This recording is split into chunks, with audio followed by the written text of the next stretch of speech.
Hello, everybody. I hope you had a lovely weekend. Mine was very nice. The sun was out, the weather was mild, everything was really beautiful. Nice weekend overall. I got to paint a lot this weekend. This is my newest painting. She is also a fairy. I've been really feeling fairies the past few days. She's a very different kind of fairy, though. My last fairy, they're like human sized, normal human sized fairies. Maybe some variation depending on who and exactly what kind.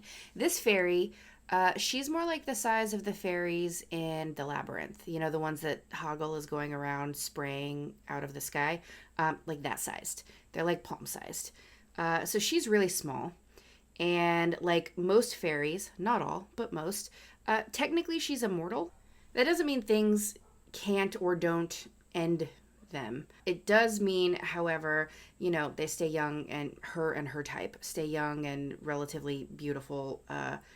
Beautiful is in the eye of the beholder. And just like with humans, there are prettier ones and not so pretty ones. It's not uniform. I think in general, being that small, they're all cute for sure. Anyway, this particular fairy, she's grumpy. She's grumpy. She's done. She's like hungover, but with life, if that makes any sense. So, despite the fact that technically they're immortal, because of their size, these fairies meet their end a lot earlier than maybe other types of immortal fairy. They are bug sized, so they regularly are eaten by things, or squished by things, or blown away by the wind, or in general, they are just more delicate and easier to accidentally off, if you know what I mean. They have magic. They can use magic, but it's not like a great magic like you'd assume some sort of high fae has, right? It's small things. Like maybe it's very like Krista from Fern Gully, where it's, she and Maggie are able to help vines grow and maybe sometimes bring the forest back to life, that kind of thing. Like smaller, very like plant based, very simple, maybe not an entire forest, but maybe like a plant here or there, right? So they have smaller magics very related to plant growth, I think.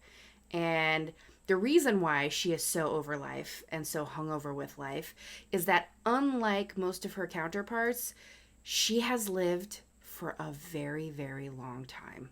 Through absolutely no carefulness on her part. She has not been more careful. She has not avoided risk. She's been out in thunderstorms. She's been flying with birds. Somehow she's just one of the lucky ones. She just has never met her end, right? So while all of her friends and family are long gone, she's still just around and she's kind of over it and bored because the fairies that she's surrounded by are all very young and very sweet and very fascinated with life and all that's going on. I imagine it's a little bit like how if vampires were real, they would feel about actual humans. Like, oh, that's cute, but I'm so over hearing about the 800th breakup of my human best friend, right? I just at some point, you just look around and you're like, they're children. And the incessant jabbering and the problems I've experienced a million times. And unlike, I think, other types of immortal creatures in her world, because it is so unusual for her type of fairy to live as long as she has, she doesn't have anybody to relate to. She's kind of on her own, surrounded by essentially children. And she's like the elder of the community, and they're like, oh, old one. And she's like, I hate everything. They're annoying. I am so over children. I am not interested. I don't want to be part of this. I don't want to be the elder. How boring is that? She's like that great aunt that has just, lived a long time. She never had kids of her own. And like, she was the cool aunt once upon a time, but now she's just over things. She's just like, I just don't want to be here. I don't even know what to do with myself. I don't want to be here. That's how I imagine she is. Her name is Juniper, by the way. That might be a little on the nose, what with her coloring, but that's her name. And she's just out picking berries with the other fairies. And she's like, I've done this 12 million times. If I have to pick one more berry, I swear to God, I'm going to fly right into a bird's mouth. I'm just going to be done with it. So she's having a day. Today's one of her really bad days. And she doesn't know what to do with herself. She's like, I literally can't. I can't imagine being, 15 days old and fascinated with the entire world anymore because I've lived this day over and over and over again. So now what? Now what do I do? I think she's going to leave. I think she has to leave.